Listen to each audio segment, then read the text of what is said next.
shall rise against nation, and kingdom against kingdom. There shall be famines and pestilences and earthquakes, and this gospel of the kingdom shall be preached in all the world, and then shall the end come.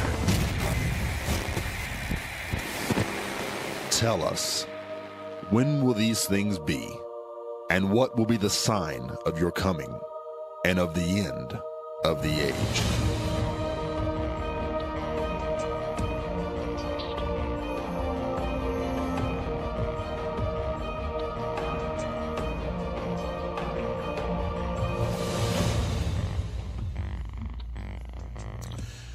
Mark this day on your calendar as a day that history was made. It also is a day that will bring forth peace and war to the Middle East. The prophecies of the Bible foretell the events of the future, in particular the future of Israel and the United States. We'll give an eyewitness report of the opening of the U.S. Embassy that took place today in Jerusalem. Well, ladies and gentlemen, don't forget, history was made today. Jerusalem became the capital of Israel around 1000 BC. It was made so by King David. It remained the capital of Jerusalem until the dispersing of the Jewish people by the Romans in 70 AD. While they were scattered from this place and sifted through the nations for the next 1,878 years, the Jews faced the city of Jerusalem, praying toward this place.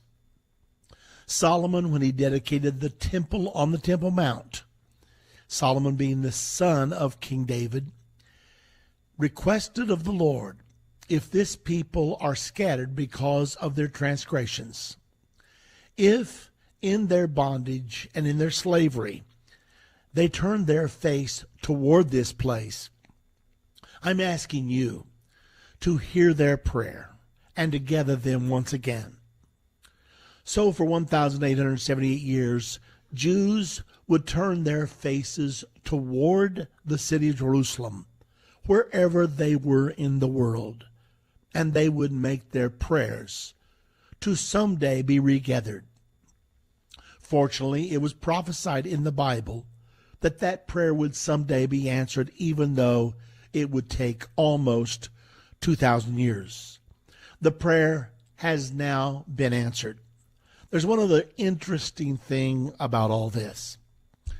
Almighty God, when Solomon made his dedicatorial prayer at the dedication of the first temple, said to Solomon, I make a covenant with you this day, that I will place my name in this house, and I will place my name in Jerusalem forever.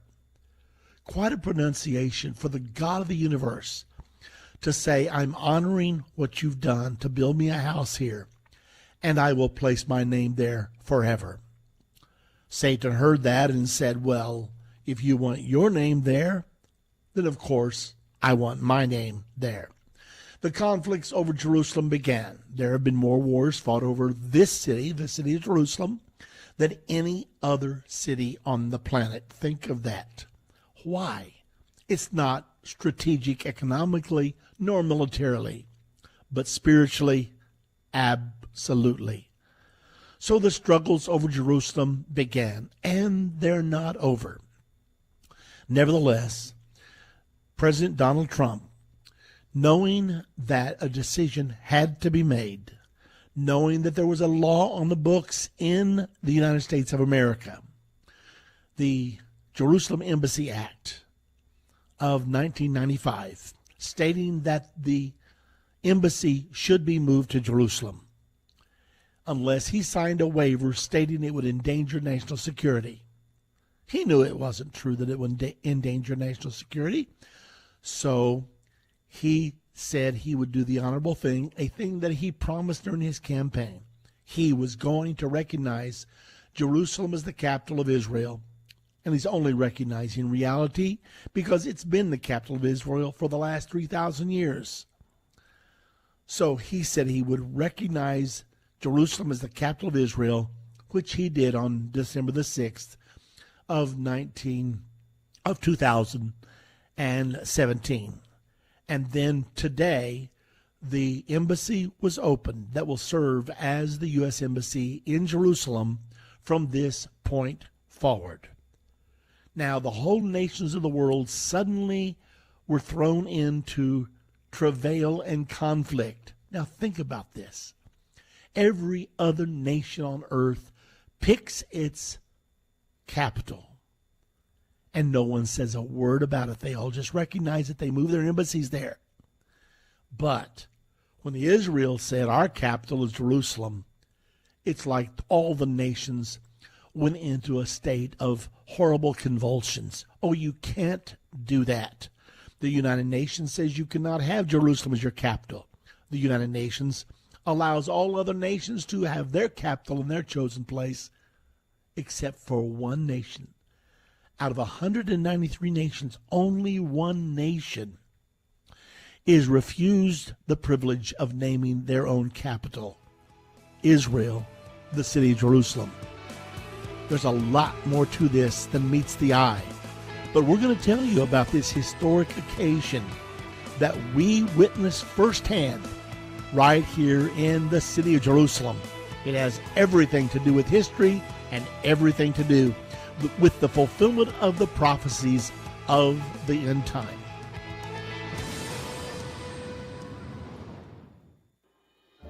The End Time Prophecy Tour was the most wonderful tour. I would like to thank Irvin and Judy Baxter for a fabulous trip to Israel. I know it took much effort and planning to make it successful. What a tremendous time we all had, which warrants a great big thank you. You can't encapsulate it into words. You can't capture it with a photograph. You just have to experience Israel yourself. The Queen of Sheba said, "The half has not been told." I concur. What an awesome experience to visit the land of Bible history and see it come alive as you walk its paths. I shall be forever changed. Dale from Louisiana. Join us October 25th through November 5th, 2018. You too can experience Israel with Irvin and Judy Baxter. Go to endtime.com or call 1-800-ENDTIME. That's 1-800-363-8463 to sign up today. If ever people need to hear the unvarnished truth, it is now. There are some subjects that are not politically correct to talk about, but they're urgent. That's why I'm grateful for End Time Magazine. If you're not a subscriber, you're missing information that will really impact your life. End Time has a bi-monthly magazine that explains how current events are fulfilling Bible prophecy. You can get a 2-year subscription for only $29. You can also get a bulk subscription and pass them out to your church. We have gotten reports that End Time Magazine has caused spiritual awakenings in churches when they see the prophecies being fulfilled right now. You can start your own ministry and leave them in doctors' offices, libraries, laundromats. You never know if you might be responsible for saving someone who is searching for the unvarnished truth. That's what the magazine has done in many lives. Call 1-800-363-8463. That's 1-800-END-TIME and get your subscription today.